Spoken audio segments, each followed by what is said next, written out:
back again, and in every strong security system in the world, the place of intelligence is never undermined. It is the bedrock of every security improvement and is important to proactive and reactive measures in tackling national security. Nigeria today has a shortfall of intelligence in the security sector. Thousands of people lose their lives to insecurity every year, but there is a part to these deaths that feels that could have been prevented. Terrorism, kidnapping, and armed robbery are Nigeria's foremost security challenges today. And if we've learned anything in the past few years, is that communities and the people are important to the security of any country. Today on Village Square Africa, we focus on security in Nigeria and the way forward. Welcome, I'm Sulaiman.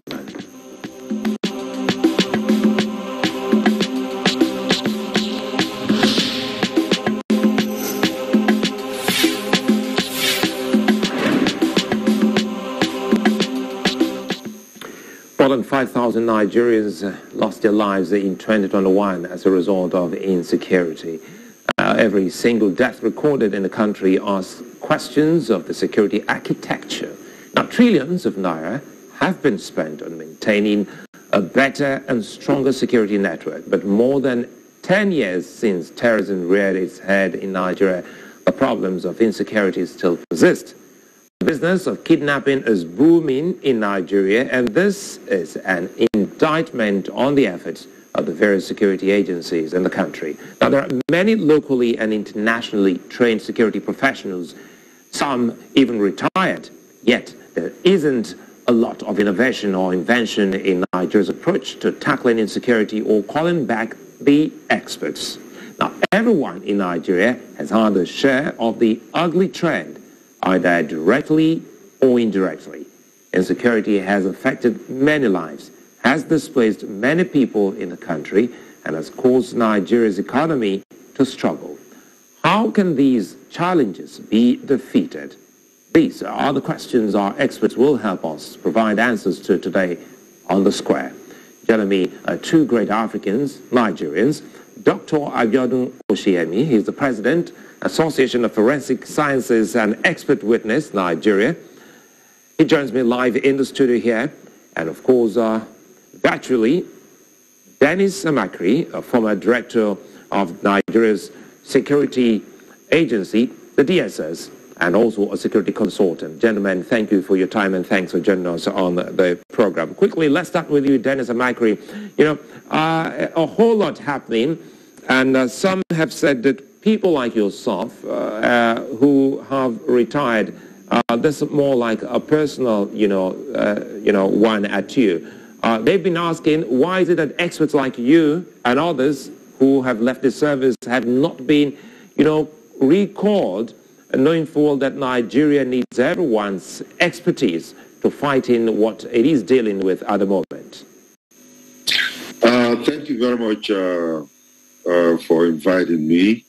Well, when you look at the intelligence area, it is something that is subterranean.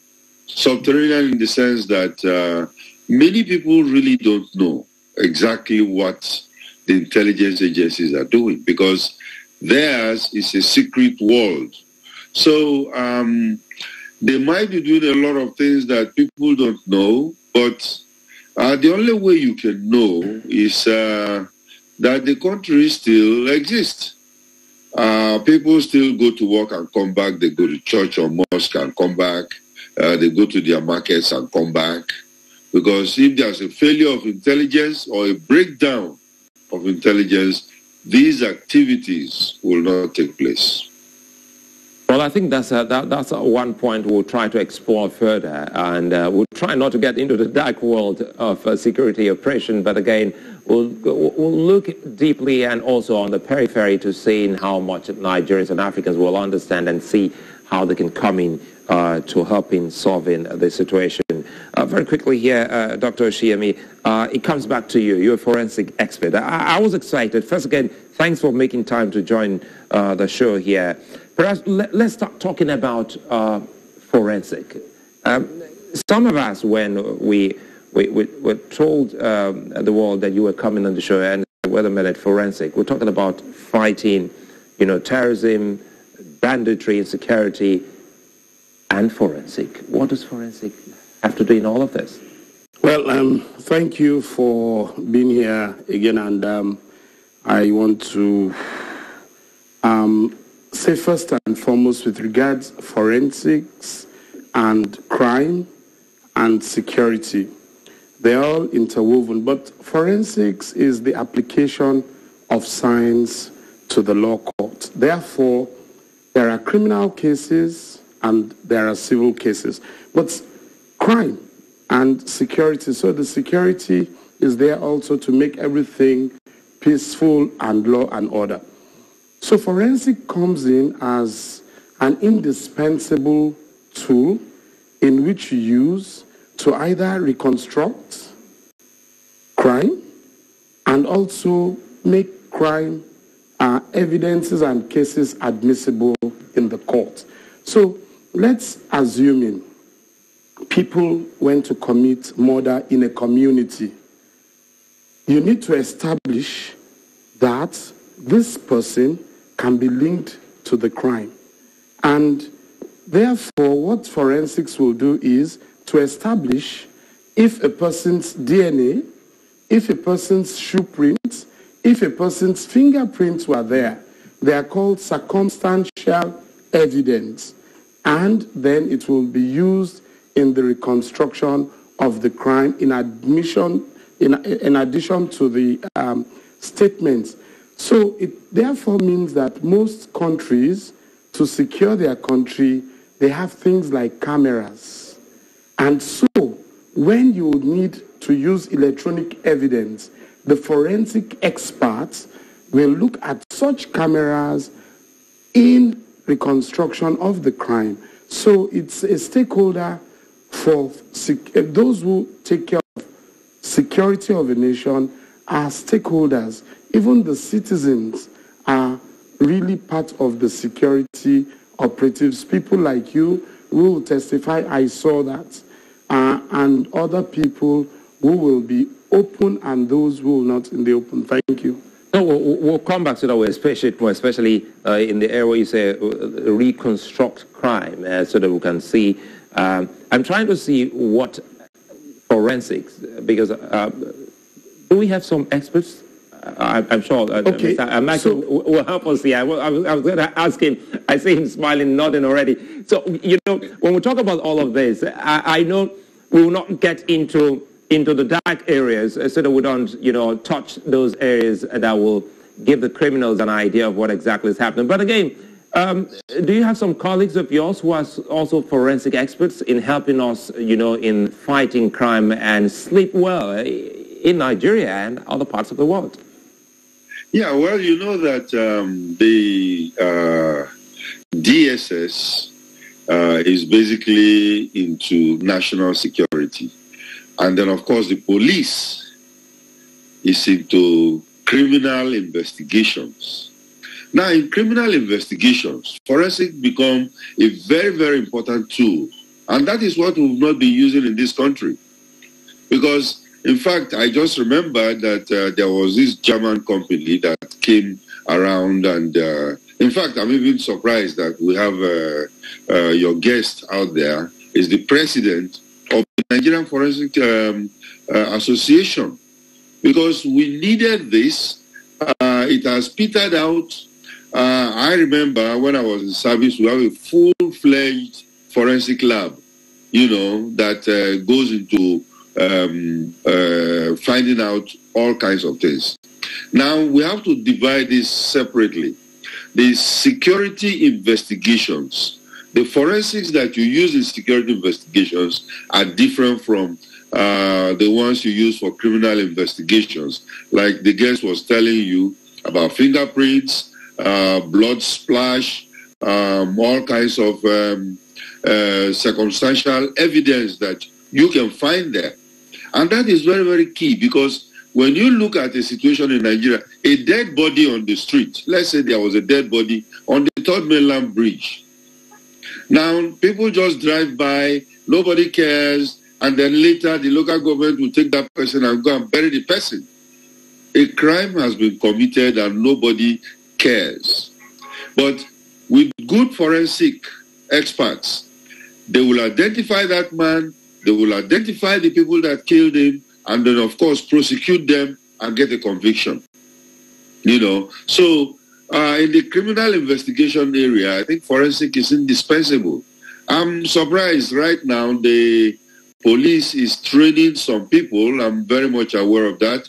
And they are training the public relations people in forensics. I think they should select out scientific, oriented people that will do that for the police. Dennis Amachree, I'm happy that you're saying this. Now, let's dig deep. And it has to do with, I know you're not a spokesperson, but at least you should be able to help us here and tell Nigerians what exactly has happened. Time was not too distant a time when Nigerians are being informed of, what is to come, what to do. And I recall the slogan, less than 10 years ago, you see something, say something. That was also from the DSS, and it made Nigerians aware. Now, before we get deep into more forensic conversation with Dr. Osiyemi, help us here. How well do you think Nigeria would have battled insecurity if the respective security agencies have a very strong chemistry? I'm excited you're talking well of the police. We hear about instances whereby security agencies are not in sync. Yeah, there is a trust gap between the public and the security agencies, especially the police. Now you find out that we have to close that gap. And how do you close that gap? Is by informing the public. Make the public know that this particular insurgency, or should I say this battle that Nigeria is engaged in, is not one that the civilians are just sitting back there looking at like a movie, see what the military people are doing, and then, of course, they will be counting the tabs on 2-1. No, they've ambushed some people, 3-1. Oh, the military has wiped out a whole bunch of them, 3-3. That is not exactly what we should be doing at this time.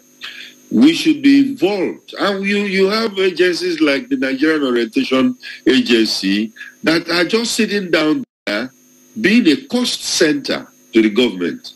Because as far as I'm concerned, they are not doing the kind of job that they are supposed to do. Nigerians, the illiteracy level is very, very high. Very, very high.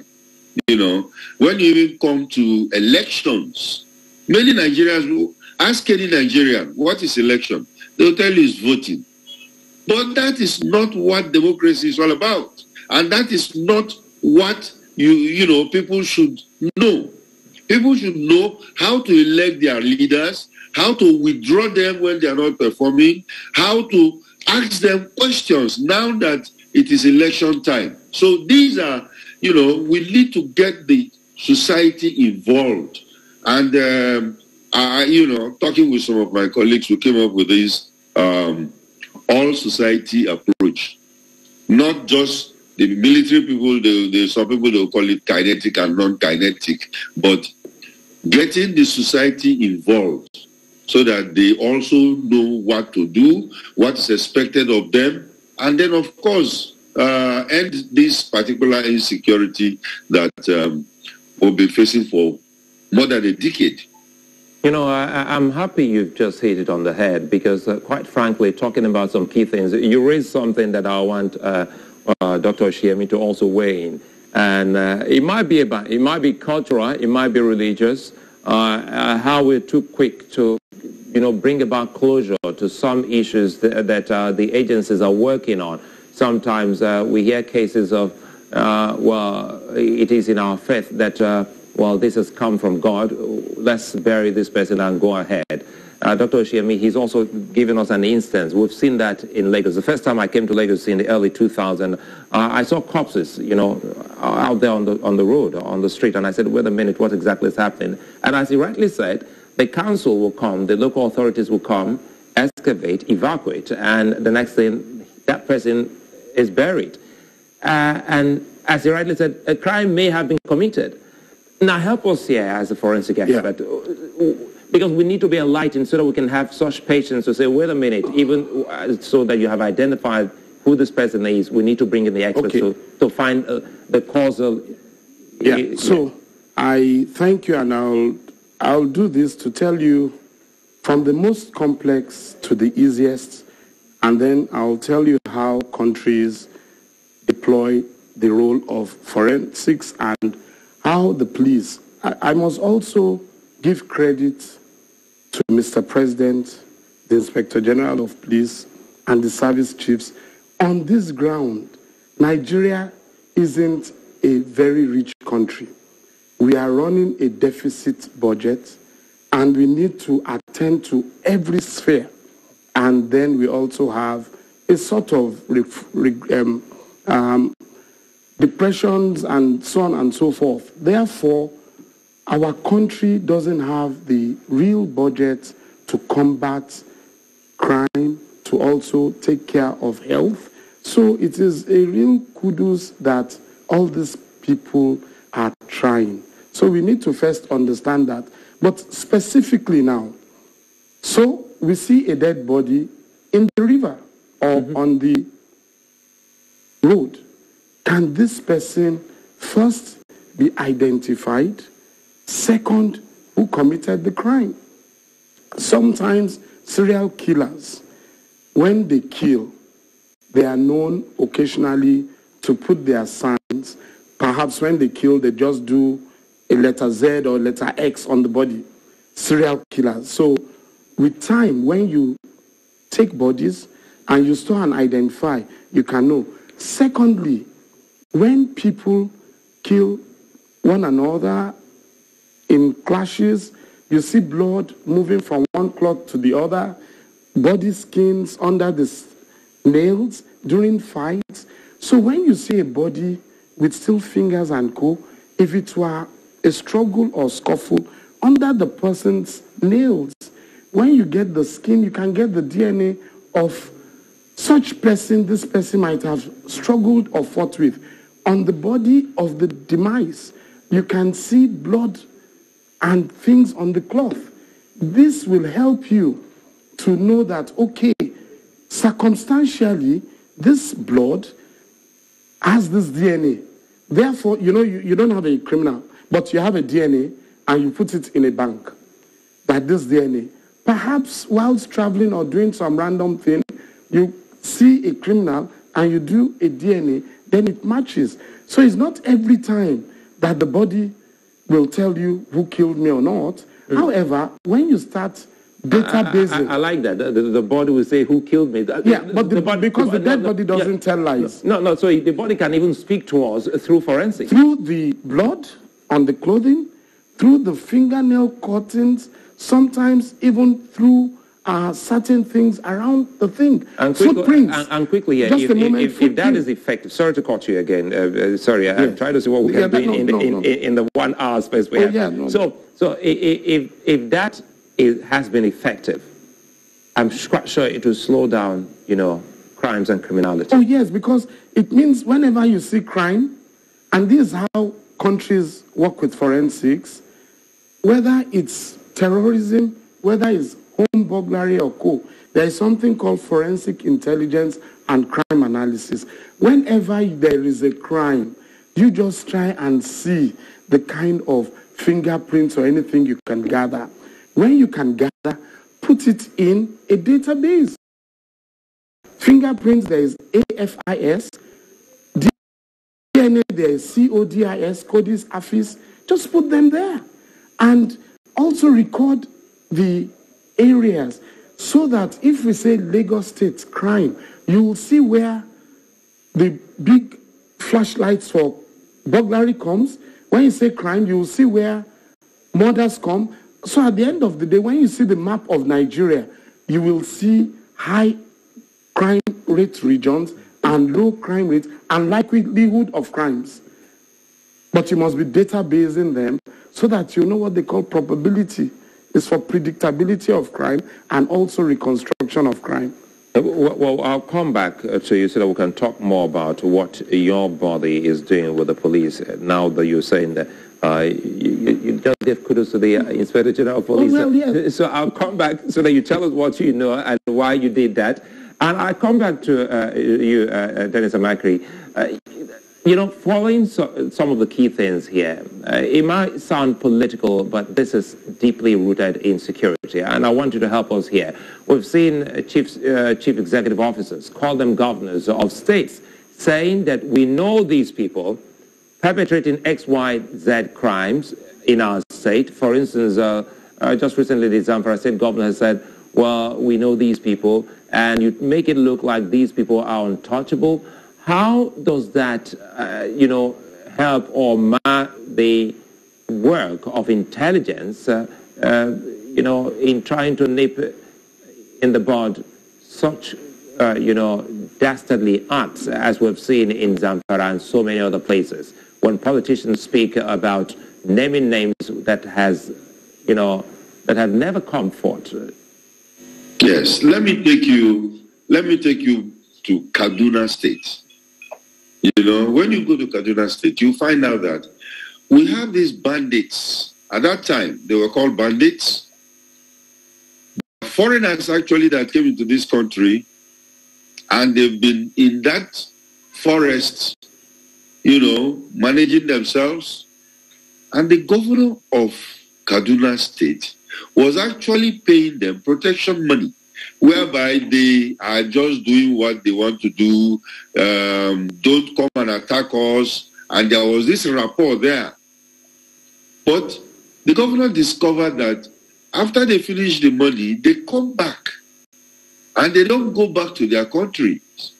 They come back. And these are guys who are coming from the, you know, Tuaregs in the Sahel countries of Chad, Niger, Burkina Faso, Mali. So he decided that he's not going to pay anymore. And when he decided that he was not going to pay anymore, they said, okay, then we are going to make things very difficult for you. They started attacking schools. And he came out to say that if you carry any, or even my son, if you kidnap my son, I am not going to pay. And they started attacking the schools to such an extent that he has to withdraw his son from the school. Now, 5,000 schools are closed down in Kaduna State. Nobody goes to school in Kaduna State right now. So now, you find out that you are not paying them. You were paying them before. When you were paying them, you were, you know, overlooking what they were doing. You are not calling them criminals. They were criminals, bandits, and now we've forced ourselves to go and buy Tucano jets. The Tucano jets terms of agreement is that you cannot use it on civilians. And of course, we were not able to until the Attorney General has to go to court and then, of course, get that ruling that they are now declared as terrorists. And after the gazetting, they will now use any armament. That's why the president 2 days ago was telling the military people that go all out now, you know, and then deal with this once and for all. Because it has become a menace for the country. You know, so... Sorry to cut you here, Mr. Amachree. Yeah. You know, I know most states in Nigeria have their weekly, you know, meetings, you know, especially that of security. And I also know that the DSS has, you know, directors in all states and even the FCT. And these experts are also a part and parcel of such security. So I'm excited that you have just brought this again to the fore, which some people, it came in harsh tones, but now coming from you, we know this is verified. But how does it work for experts like your colleagues who are still in service, that such, you know, security or such information will be passed to politicians whose main responsibility is to, you know, preserve lives and property within their state, and such will be treated with such levity or taken as, well, one of the normal business of state. Now, let me take you back to something. Let me explain what intelligence is all about. Intelligence is information that is gathered by security or intelligence agencies and then processed, and then it becomes intelligence. Information that is processed, So, the analyst will connect all the dots and then give you an intelligence, which is also predictive, because they will tell you that this is going to happen, this is likely to happen because of the trend analysis that we're dealing with here. Okay, beautiful. But we've discovered something in Nigeria where a lot of politicians, like that group you mentioned, governors tend to mix politics with security. And you cannot do that, because it is for the protection of the people. So when you have a governor that is playing his politics, like you mentioned earlier, all states have directors of DSS. They will write their reports, their intelligence report, and pass it on to the governor. Some governors will read it. Some governors don't even look at it. And we've had situations like that. Niger State, Zamfara State, these are in the public domain because, the security agencies have come out to tell them that we gave you advice and you didn't take it. Imo State, where actionable intelligence was proffered to the governor and they didn't do anything about it until the police headquarters, the correctional facility, the prisons there was attacked and burnt. So these are things. Intelligence will be given, and that is the end of the security agencies. When they give it to you, you have to action it. If you don't action it, they are just intelligence gatherers. They are not going to action it for you. That's why you have, in the Security Council meeting, you have the governor there, you have police, you have the military, and the intelligence agencies will be there to tell you, look, there are some pipeline vandals, and these are their names, and this is where they are operating. The governor will now take it and give it maybe to an NCDC or to the police and say, okay, look for these guys and deal with them. Just like what is happening in Port Harcourt right now. And then, of course, those agencies will go. But if the governor does not care, he will leave it in his tray there and nothing happens. So you find out that intelligence is useful when it is actioned. In other words, I'll come back to you. In other words, quickly here, I'll need a quick answer to this before I come to Dr. Osiyemi. It is wrong to say that there are no experts. There is a dearth of experts in Nigeria, security experts. It's safer to say we have people who may not understand the business of state so that they know when to, dig in deep and make use of such vital information, isn't it? There is no dearth of experts in Nigeria.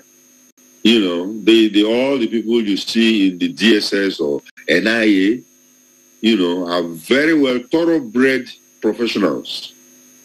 But when it goes into political, because remember, some of the politicians that we have are not trained, not even in leadership, because they are just politicians. They are not leaders. They are all statesmen. Because after a while, maybe some of the older ones, after playing their politics, become statesmen, and then they will be looking. Statesmen are people who think of the future of the country. Politicians are people who deal with the here and now, how to win their election, the next election. you know. So these are things that are very, very critical, where when you mix the security of a country, national security, with politics, it gives you a very bad result. Very, very bad result. And we have to resolve this. Absolutely. Because when you look, yeah, go ahead, please. No, absolutely. We have to resolve this, and that's why I'm excited you finally found the time to be on this show. We'll come back to you, and my producers has just told us that we should ignore the break so that we can have more time for this conversation. So we're not going on any break till we drive this to a conclusion. We'll come back to you, Dr. Osiyemi, and it has to do with some of the key things Dennis Amachree has raised. But again, quickly, let's bring into your area of expertise. Where are we in Nigeria, in the fight, against terrorism, banditry, criminality, from the angle of forensics? Okay, so, the other time where I was talking about funding and developing forensics in Nigeria, as at today, we have hundreds of universities in Nigeria. Quote me, well over 100, well over about 200, because I'm also in that system. No Nigerian university has a BSc forensic science program. None. None. And normally you will expect a forensic scientist to about 10 to 20,000 of the population. So you can do the maths, or let's even say 1 to 40,000 of the population.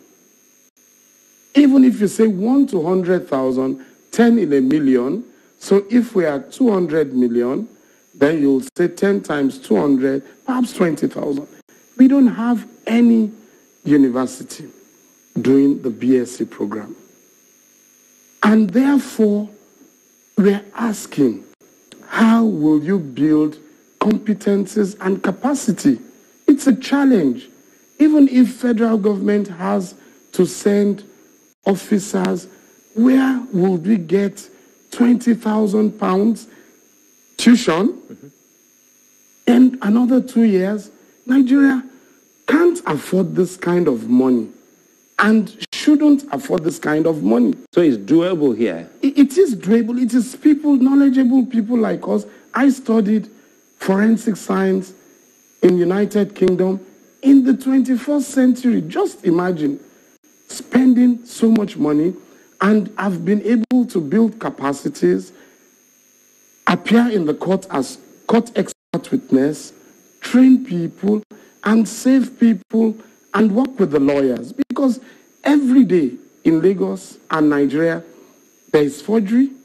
Every day there is cyber crime. Every day there is financial fraud. And I want you to understand, those in criminal activities are 10 steps ahead. So it is an area that needs funding. So with regard to security and everything gathering, it becomes difficult because, like I told you, anytime you catch a thief or somebody goes to prison, for consistency, you've got to fingerprint and set up a database. Sometimes you get fingerprints, but there is nowhere to store it. So everybody is a free man. With regard to security, I told you of forensic intelligence and crime analysis. Intelligence, there are three main types of intelligence. The intelligence that is in the open space. Go to internet, is there. There is the intelligence that you have to gather. You've got to gather it and know how to gather it. And sadly, it looks like that's the same that has been discarded that Mr. Mike is talking about. That is neither here nor there. That, you just read on the TV, so happened. But there is intelligence you've got to go for. And that's the kind of intelligence a forensic expert understands and trains with, such that predictability of crime becomes very easy. Let me explain what I mean so that Nigerians will be clear. If you enter a developed country in Western Europe today. From the airport, you have cameras. In the city, you have cameras. Up to your doorstep, you have cameras. Your plate numbers are all well documented. It means if you commit a crime, even if I put on dress as a masquerade, it will get my head dimensions, it will get my movement, what you call gait dimensions, it will get everything, and perhaps the iris, but if it's covered, it gets the head measurements, body size measurements, anthropological measurements. It means whatever state or anywhere I enter in Western world, they've gotten those things. So when I'm going to start coming out again, they can readily match. Whether I'm now dressing, it will match. It's called biometrics. Biometrics, using your physiological something to match you. Therefore, when you get to those, but it comes at a very expensive price, and people must be very, very well trained. So I will therefore score Nigeria as, if you say there is green light, very good, yellow light, amber, and red, bad. We are not bad. We have capacity. And you can't also say the security challenge in Nigeria is all the same. They differ within the states and within the country. However, there are some countries in the Middle East and Western world that understand that you must use tools like biometrics, using iris, fingerprints, body measurement, size, so that even if it camouflages, gather it, store it. So whenever somebody moves to another northern part or southern part of the country, you get it and put it in the body database, it's going to match. It will just match. And so that is how you reconstruct the crime. That is how you do on predictability. And so the intelligence and forensics are things that we have to do. So I've tried to tell you, in Nigeria, we don't have the institution, but we can have, depending on the policy of the government. Number two, the capacity we don't have, because it's expensive, but we can have when we do batch by batch. And therefore, people like us relate with the public through this medium. Secondly, through training individuals and agencies. And third, through working for the courts.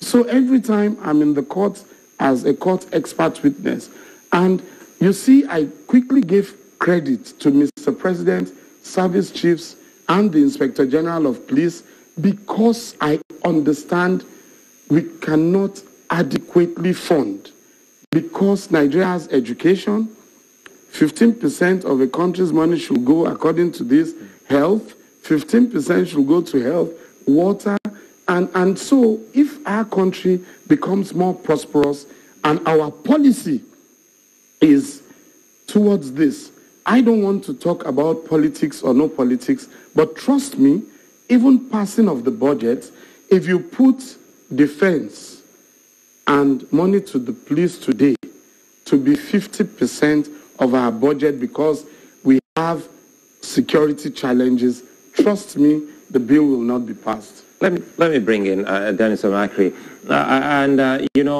Listening to him, what readily comes to mind is the recruitment process. Even it is just until recently, some individuals have been fingered as members of the DSS who were fingered, mentioned in some untoward act. I'm one of those privileged Nigerians during the time of your former Director General Itakwe to attend, a passing out parade of some DSS members. And it was something never before seen anywhere I have been on earth. And it brings to mind training and how you've been able to fish out these people, these young Nigerians, and train them in such a way that the displays Nigerians saw on that day leaves a whole lot that will make every African so proud. Now, is that the case at the moment? Because listening to Dr. Osiyemi, if we have a situation whereby we know what we want, and we see still it goes back to politicians, creation of more universities to the extent that they are not created, for the purpose of a need basis, a want basis, a desire basis, but just creation for the sake of politics.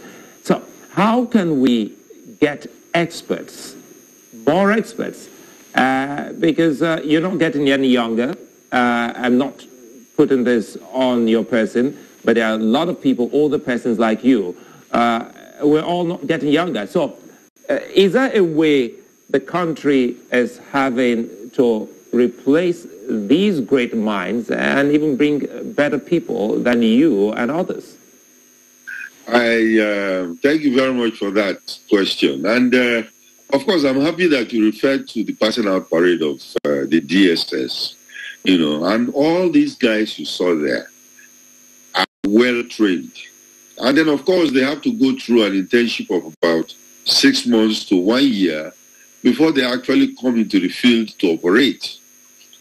So we don't have, I repeat, we don't have a lack of professionals. And of course, I might have to disagree with Dr. Osiyemi. It's not a matter of budget. It's not a matter of budget at all. We have more money than Ghana. But Ghana has, we don't even have a DNA lab in Nigeria here. But Ghana has. How did they do it? So it is not a matter of budget. It's a matter of political will to do what is right. Now, look at Nigeria. I'll give you an example, a scenario right now that brings all this home. We have a porous border. We have a whole bunch of bandits who came into the country, causing terrorism in the country, and all kinds of things, proliferation of arms and all the rest. Kidnapping has been going on. We've not been able to profile them. Even it's so easy to kidnap somebody, but taking the money in Western countries is the problem. We've not been able to do that.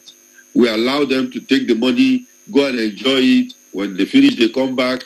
And of course, through forensics, we can easily track all that money, And there are special monies that have been created for this kind of thing.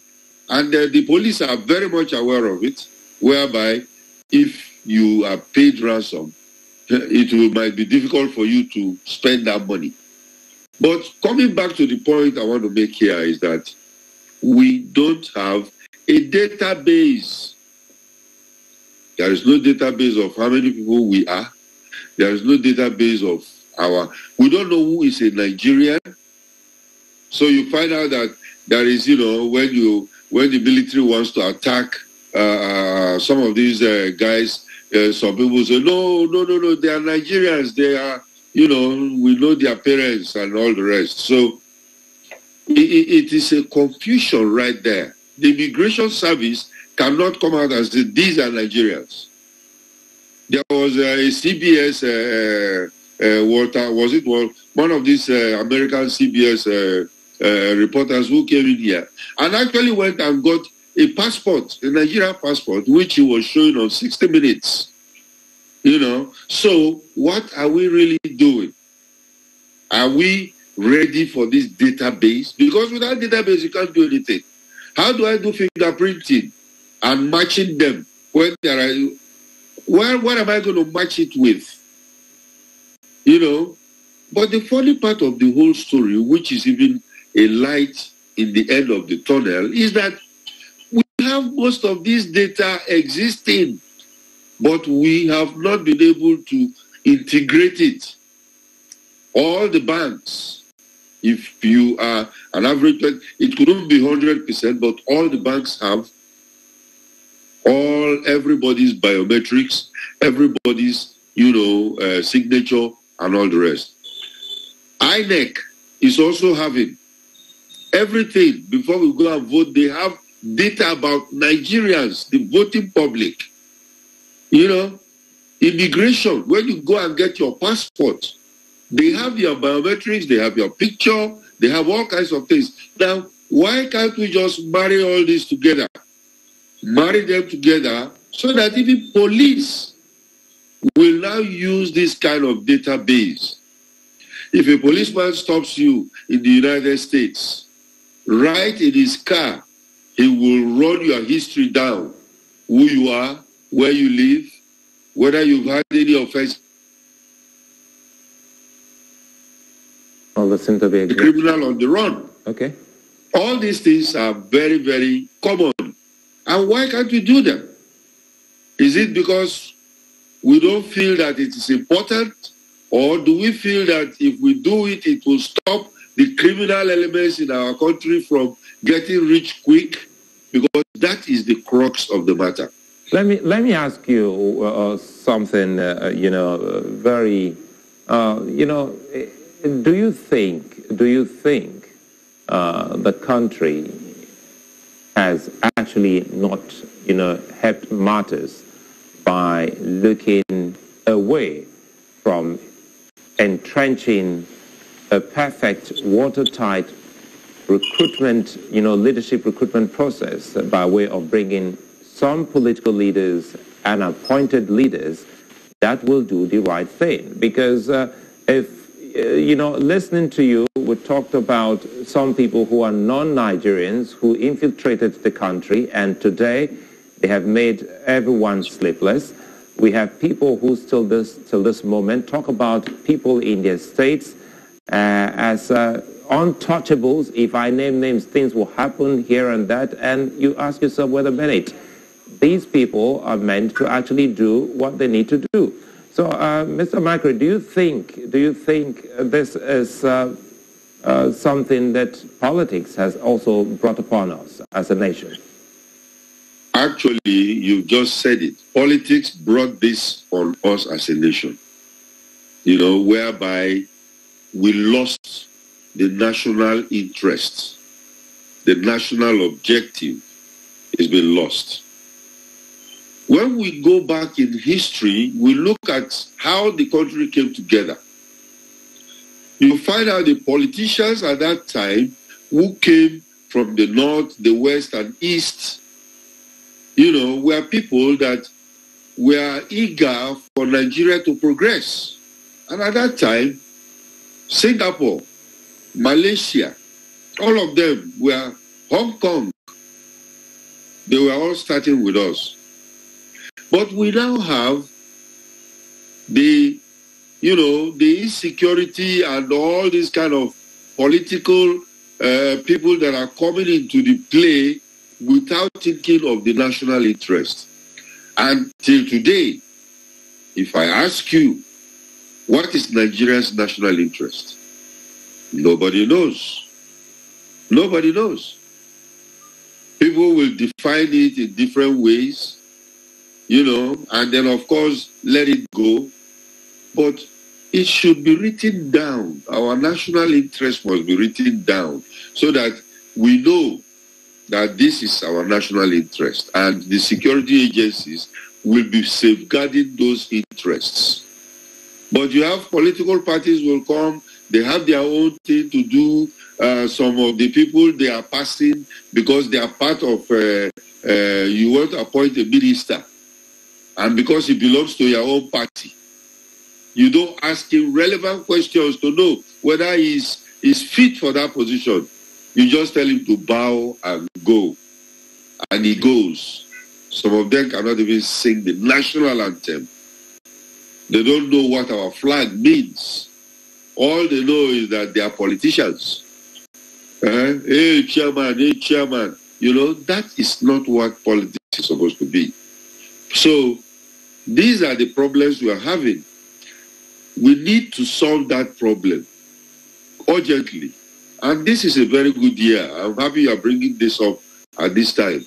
Because, see, this insecurity problem is tied to what politicians are doing to this country. Well, I'll come back to you so that we can close with you so that more Nigerians will know what exactly they can do. Let me bring this to Dr. Osiyemi as we're closing. Looking at some of the key things he's highlighted and also listening to you, what readily comes to mind is how can everyone come in to solving what we... Because, time was... We're told that security is everybody's problem. It's happening far away in Zamfara. It's happening in Nigeria's northeast.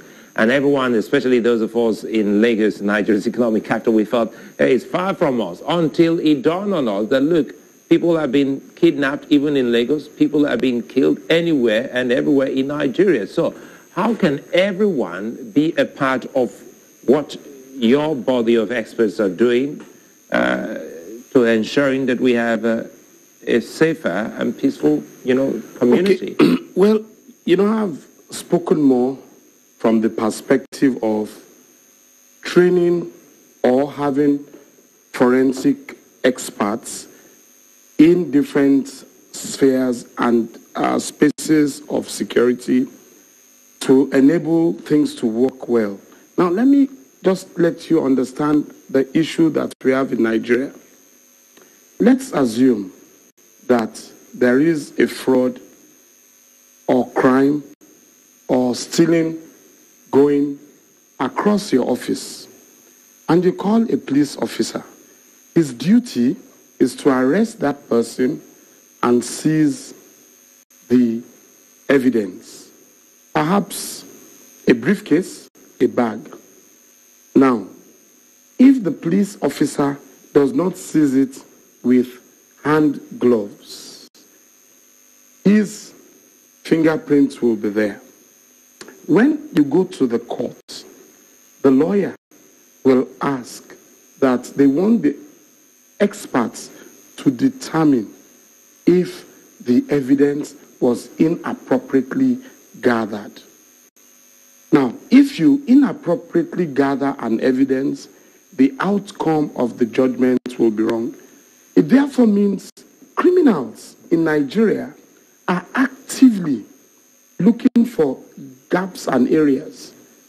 If you go to some other countries like Israel, all the police officers and the citizens of the nations have gloves in their bags. You know why? Because there could be a medical emergency or there could be an armed robbery and they want to try and get things done. So you see, we still come back to budgeting, that the amount to build, develop, and put this on is awesome. Let us look at all the police stations in Nigeria. They don't all have 23 kVA generator because electricity is not everywhere. And if you say you want to run the data of an individual from your car or from just your handheld device, how will this operate? Therefore, why I said Nigeria is yellow and we have capacity is now looking that we want to upgrade what we have to world level, but we'll do it in stages. All right. You cannot combat crime without information sharing. How do you operate an active database if everybody at every moment cannot sync and key into it? So it means we have infrastructural issues that also need to put in place in addition to educational. Yes. We're really out of time. Yes, apologies. please. Let me Please. allow Dennis Amachree give us a closing remark. And it has to do with one of the key things you've raised. And it's as if you watched that episode. We asked the big question, where is the National Orientation Agency in all of this? Now, we've seen agencies like the DSS and others spending, way out of what they should be spending by informing Nigerians. So please